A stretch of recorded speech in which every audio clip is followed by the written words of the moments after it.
오늘 우리에게 주시는 하나님의 말씀은 구약 성경 창세기 35장 1절로부터 5절까지 말씀이 되겠습니다. 창세기 35장 1절로부터 5절 말씀입니다. 제가 가지고 있는 성경으로 구약 성경 53면에 있습니다.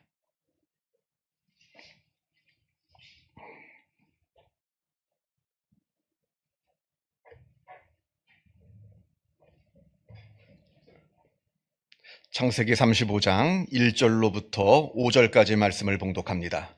이 계시의 말씀을 봉독할 때에 살아계신 하나님의 음성을 다 함께 들으실 수 있기를 바랍니다. 하나님이 야곱에게 이르시되 일어나 베델로 올라가서 거기 거주하며 내가 내 형 에서의 낯을 피하여 도망하던 때에 내게 나타났던 하나님께 거기서 제단을 쌓으라 하신지라. 야곱이 이에 자기 집안 사람과 자기와 함께한 모든 자에게 이르되 너희 중에 있는 이방 신상들을 버리고 자신을 정결하게 하고 너희들의 의복을 바꾸어 입으라. 우리가 일어나 베델로 올라가자. 내 환난 날에 내게 응답하시며 내가 가는 길에서 나와 함께 하신 하나님께 내가 거기서 제단을 쌓으려 하노라 하매 그들이 자기 손에 있는 모든 이방 신상들과 자기 귀에 있는 귀고리들을 야곱에게 주는지라. 야곱이 그것들을 세겜 근처 상수리 나무 아래에 묻고 그들이 떠났으나 하나님이 그 사면 고을들로 크게 두려워하게 하였으므로 야곱의 아들들을 추격하는 자가 없었더라. 아멘.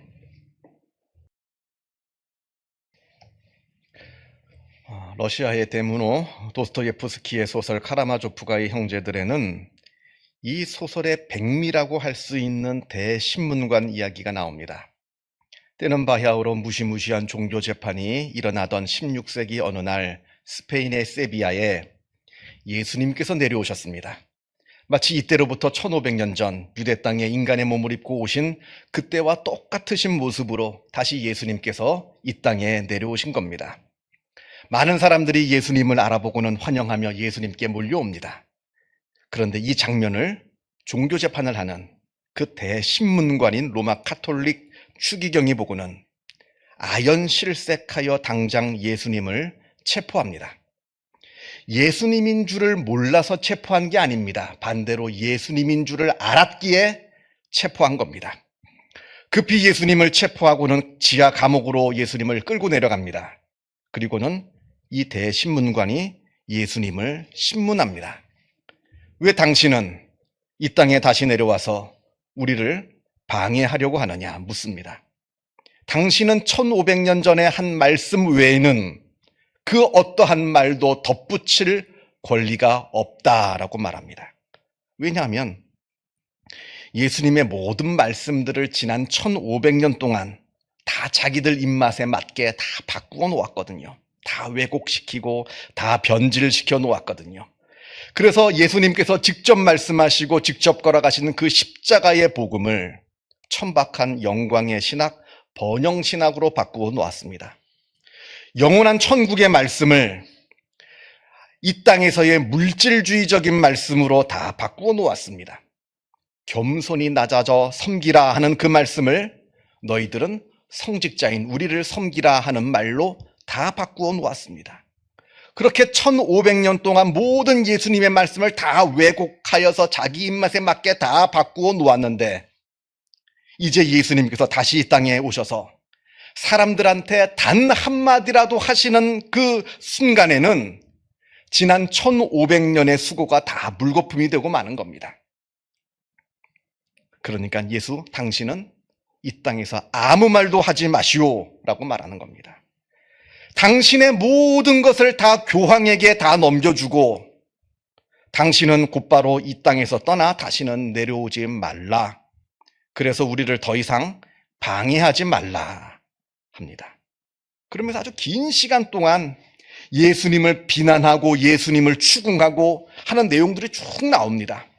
그리고는 당장 내일 아침 날이 밝으면 예수님을 화형에 처해버리겠다고 예수님을 협박합니다. 그렇게 온갖 비난과 조롱과 협박을 다 마친 이 대신문관이 예수님께서 과연 뭐라고 대답하실지, 뭐라고 반박하실지를 기다립니다. 그런데 예수님께서는 아무 말씀이 없으십니다. 그저 묵묵히 그 모든 이야기를 다 듣고 가만히 계시다가 조용히 그 대신문관에게 다가오셔서는 연민의 입맞춤을 하시고는 그리고는 그 감옥을 떠나버리셨습니다. 여러분, 오늘은 508주년 종교개혁 기념주일입니다. 1517년 10월 31일 독일의 비텐베르크 대학교 신학교수였던 마틴 루터가 당시 교황청에서 판매하고 있던 면죄부를 반대하여서 95개의 반박문을 발표함으로써 종교개혁이 일어나게 되었습니다.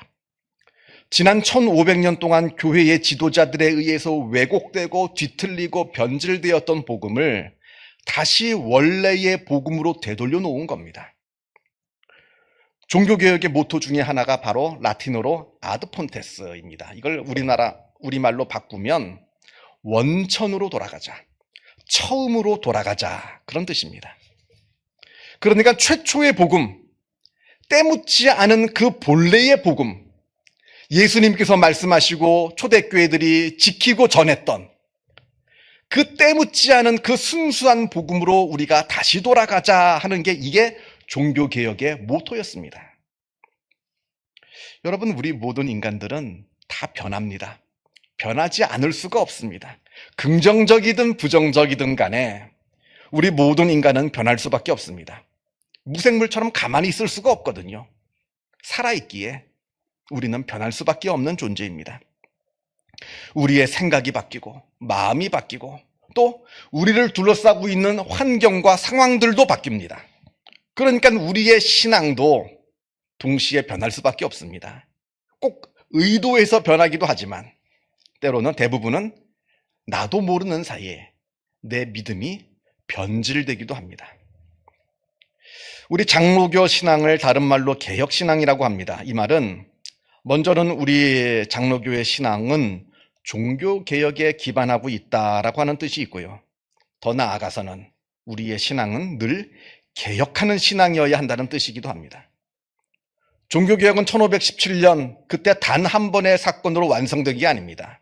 지금도 계속해서 우리가 우리의 원천, 신앙의 원천, 그 때묻지 않은 복음으로 우리가 계속해서 돌아감으로 계속해서 우리 스스로를 개혁하는 그 개혁을 통해서 계속해서 지금도 이루어지고 있는 겁니다. 그래서 우리의 신앙을 개혁신앙이라고 말을 하는 겁니다.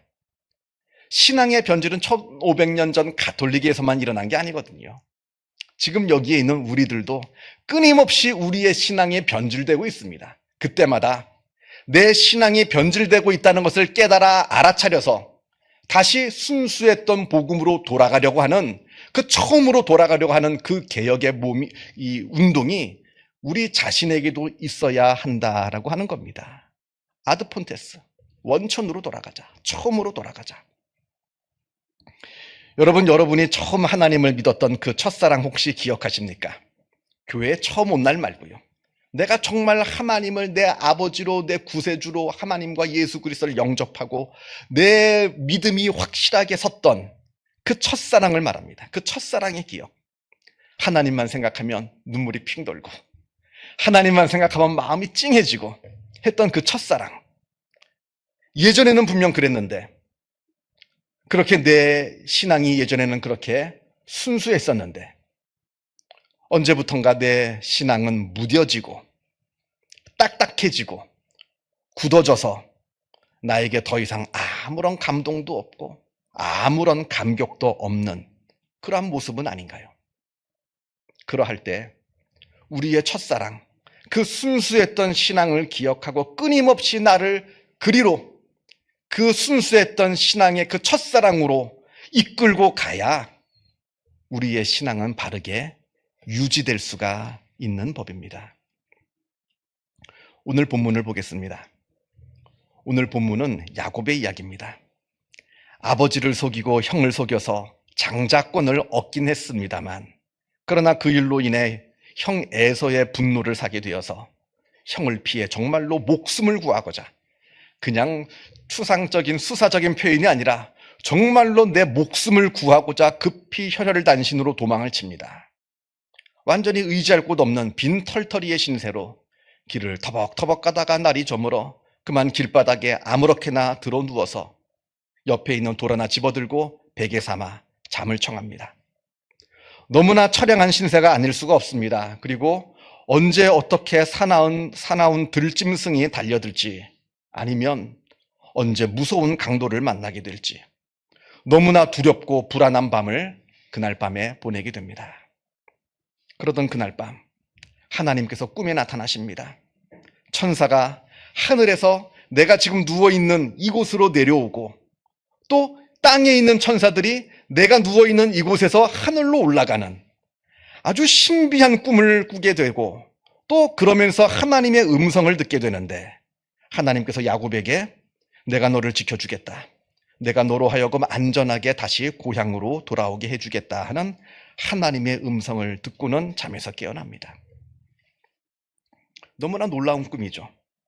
그래서 야곱이 이곳을, 자기가 누워서 잠을 잤던 그곳을 베델, 즉 다시 우리말로 바꾸면 하나님의 집이라 이름을 짓습니다. 왜냐하면 내가 여기서 하나님을 만났거든요. 내가 여기서 하나님의 음성을 듣고 하나님의 약속을 받았거든요. 그래서 이곳을 하나님이 계시는, 야, 이곳은 정말로 하나님이 계시는 하나님의 집이로구나 하는 뜻에서 이곳을 베델, 하나님의 집이라 이름을 지었습니다. 그리고는 외삼촌 라반의 집으로 가서 그곳에서 20년간 힘겨운 종살이를 합니다. 그러나 그 힘든 종살이에도 야곱은 베델에서 보았던 그 환상, 베델에서 들었던 그때 그 하나님의 음성, 그 약속, 그걸 붙들고 그 20년 동안의 그 힘겨운 이 종살이를 다 이겨냅니다. 또 그러할 때마다 하나님께서 야곱과 함께 해주셔서 야곱으로 하여금 큰 재산을 일구게 하시고, 또 결혼도 하게 해주셔서 대가족을 꾸리게 해주신 후에 정말로 하나님의 약속대로 다시 고향으로 돌아오게 됩니다. 그렇게 고향에 돌아온 이 야곱에게 큰 사건이 벌어지게 됩니다. 사랑하는 딸 디나가 이곳 가나안 땅 히위 족속의 추장 세겜에게 강간을 당하는 끔찍한 일이 벌어집니다. 또 이 일로 그 디나의 오빠들인 야곱의 아들들이 그 마음속에 있는 그 분을 참지 못하여서 그만 그 가해자인 추장인 세겜뿐만 아니라 그 부족 전체를 무차별적으로 도륙하는 끔찍한 집단 살인 사건이 벌어지고 맙니다. 이때 야곱이 완전히 무너집니다. 딸이 당한 일로 인한 끓어오르는 그 분노와 증오, 그리고 자기 아들들이 저지른 그 끔찍한 만행으로 인한 죄책감, 그리고 이곳 가나안 사람들이 힘을 합쳐서 우리에게 복수하려고 달려올 텐데 그러면 어떻게 해야 되나 하는 걱정과 두려움, 어찌할 바를 몰라 이 야곱이 그때 완전히 무너져 내립니다. 아무것도 할 수 없습니다. 무슨 생각도 나지 않습니다. 대책도 세울 수가 없습니다. 이렇게 완전하게 무너져 내린 야곱에게 오늘 하나님께서 다시 찾아오십니다. 오늘 본문 1절에 하나님이 야곱에게 이르시되 일어나 베델로 올라가서 거기 거주하며 내가 내 형 에서의 낯을 피하여 도망하던 때에 너에게 나타났던 하나님께 거기서 제단을 쌓으라 하신지라. 베델로 올라가라 하십니다. 처음에 형 에서를 피해 도망가다가 하나님을 처음 만났던 곳, 그래서 하나님의 약속을 받았던 곳, 그 야곱에게는 영적인 고향과도 같은 베델로 올라가라 하나님께서 말씀하십니다. 독일의 철학자 하이데거가 돌아갈 고향이 없는 사람은 불행하다라고 했습니다. 돌아갈 고향이 없는 사람은 불행한 사람입니다. 그러나 여기서 말하는 고향은 내가 태어나고 자란 그 지리적인 개념의 그 장소를 의미하는 것이 아닙니다. 바로 마음의 고향, 내 영적인 고향. 내가 지쳐서 위로가 필요하고 쉼이 필요할 때, 그리고 삶의 방향을 잃어버려서 어디로 나아가야 할지 도무지 알지 못해 그저 막막함 가운데 주저앉아 있을 때, 그리고 두려움과 불안에 떨고 있을 때, 그때 나를 위로해주고 나에게 지혜를 주고 용기를 불어넣어주고 그리하여 나에게 다시 일어설 힘을 주는 나를 치유하고 나를 회복시켜주는 그러한 영적인 고향을 말하는 겁니다. 다행히 야곱에게는 그러한 영적인 고향이 있었습니다. 바로 하나님을 처음 만난 베델이었습니다. 베델로 올라가라 하시는 하나님의 음성을 듣고 야곱은 가족들에게 명령합니다. 우리가 일어나 베델로 올라가자.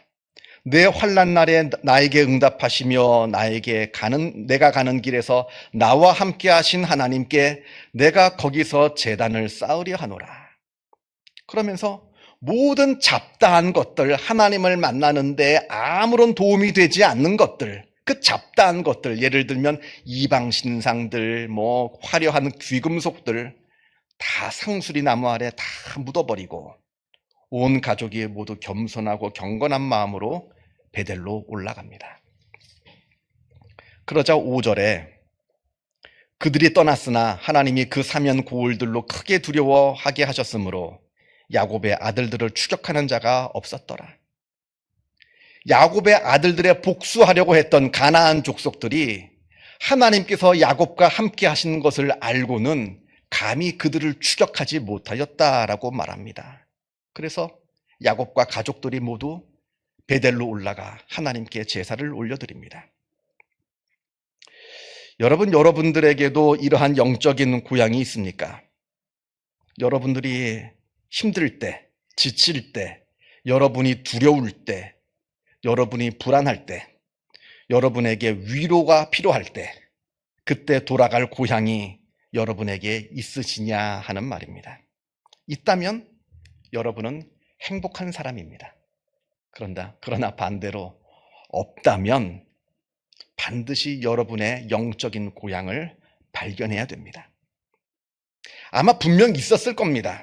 야곱처럼 하나님을 만나고 하나님을 경험한 적이 여러분들에게도 분명 있었을 겁니다. 그것이 어떤 놀라운 기적 같은 사건이었던지, 아니면 나에게 다가온 위로의 말씀이었던지, 아니면 야곱이 했던 것처럼 꿈을 꾸었다든지, 분명 여러분이 하나님을 경험할 수 있었던 그런 분명한 일들이 있었을 겁니다. 다만 그것을 소중하게 여기지 못해서 마음에 담아두지 못했을 뿐일 겁니다. 만약 야곱이 베델에서 꿈을 꾼 후에 참 세상 별꿈 다 있네 하고 그 꿈을 무시해버렸더라면, 그럴 수 있잖아요. 야곱이 직접 눈으로 천사가 오고 가는 것을 본 것도 아니고, 야곱이 직접 자기 귀로 하나님의 음성을 들은 것도 아니고 그냥 꿈 아닙니까? 꿈 꾼 후에 참 세상 별꿈 다 있네 하고 그랬더라면 야곱은 20년간 라반의 집에서 그 삶을 살아갈 수 있는 힘을 얻지 못하고 이미 벌써 라반의 집에서 무너져 버리고 말았을 겁니다. 진작에 무너졌겠죠. 그러나 하나님을 만난 그 경험, 하나님께 들은 그 약속, 그 경험을 하찮게 여기지 않고 소중하게 여겨서 그것을 마음에 품고 내 마음의 고향으로 삼았기에, 그리하여 그것을 끊임없이 기억하여 그것을 끊임없이 붙잡았기에 인생의 위기 속에서 야곱은 무너지지 아니하고 늘 그때마다 새 힘을 얻을 수가 있었던 겁니다. 여러분들에게도 분명히 있었을 겁니다. 그리고 앞으로도 수시로 일어나게 될 겁니다. 하나님께서 나와 함께 하신다는 경험, 하나님의 크고 작은 그 도우심, 나의 마음을 위로하고 격려하시는 하나님의 말씀, 과거에도 있었고 지금도 있으며 앞으로도 수시로 있을 겁니다. 그때 중요한 것은 어떻게 보면 하찮은 거잖아요. 하찮은 것들이 같아 보이지만, 그러나 그것들을 내가 내버리지 않고 잊어버리지 않고 우리들 마음 가운데 그것을 차곡차곡 내가 얼마나 쌓아 올려갈 수 있느냐, 그렇다면 그것이 여러분의 믿음의 자산이 될 겁니다. 그러나 하나님께서 많은 은혜를 베풀어 주시고 많은 경험을 하게 하시고 많은 말씀으로 위로해 주시고 많은 일들이 있었습니다만, 그것을 하찮게 여겨 내버리고 잊어버리면 우리들의 믿음은 그냥 그저 제자리에 머물러 있을 뿐입니다. 야곱이 꿈을 꾼 후에 자기가 베고 있던 그 돌을 제단으로 삼았다고 합니다. 그 돌이 커봐야 얼마나 클까요? 베고 누웠는데 요만한 거 아니겠어요? 커봐야. 그러나 그 작은 돌이라도 야곱이 소중하게 여겨서 이것을 소중하게 하나님께 제단으로 삼았습니다. 여러분, 산에 등산하시다 보면 돌탑 보이죠? 가끔 돌탑 보입니다. 그 돌탑 어떻게 쌓습니까? 물론 큰 돌도 쌓죠. 그러나 작은 돌도 함께 올려갑니다. 아무리 작은 돌이라도 버리지 않고 차곡차곡 쌓아 올려갈 때 엄청나게 큰 돌탑이 됩니다. 우리가 삶을 살면서 하나님께로부터 얻은 그 하나님의 놀라운 경험, 하나님을 만날 수 있는 그 작은 경험들도 우리가 차곡차곡 쌓아 올려가면 하나님께 드릴 수 있는 엄청난 큰 제단, 야곱이 쌓아 올린 그 베델의 그 작은 백의 삼은 그 작은 돌과는 비교할 수 없는 엄청나게 큰 제단을 하나님께 올릴 것이고, 그 엄청난 그 큰 제단이 우리의 마음에 영적인 고향으로 자리 잡게 될 거라는 겁니다. 다시 여러분께 묻습니다.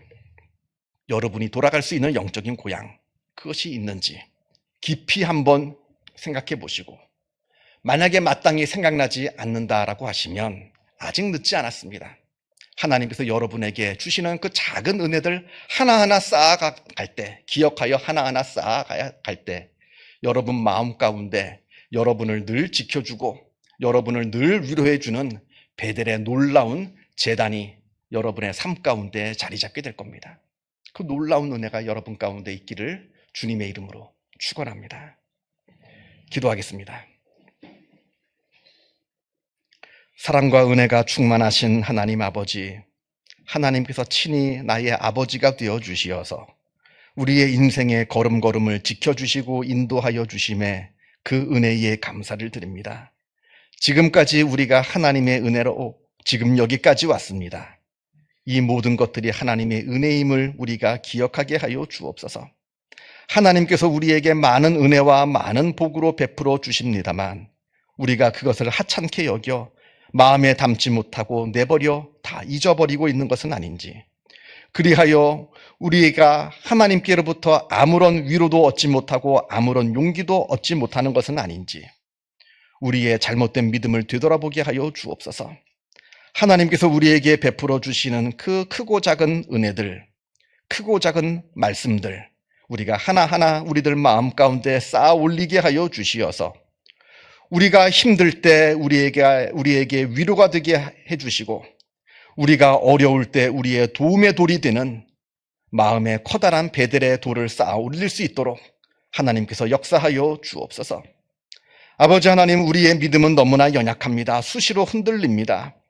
우리의 믿음이 흔들리고 나약해질 때마다 우리를 홀로 내버려 두지 마시고 늘 우리의 믿음을 붙들어 주시고 인도하여 주시어서 우리의 믿음이 늘 굳건하게 나아가는 복된 믿음 되게 하여 주옵소서.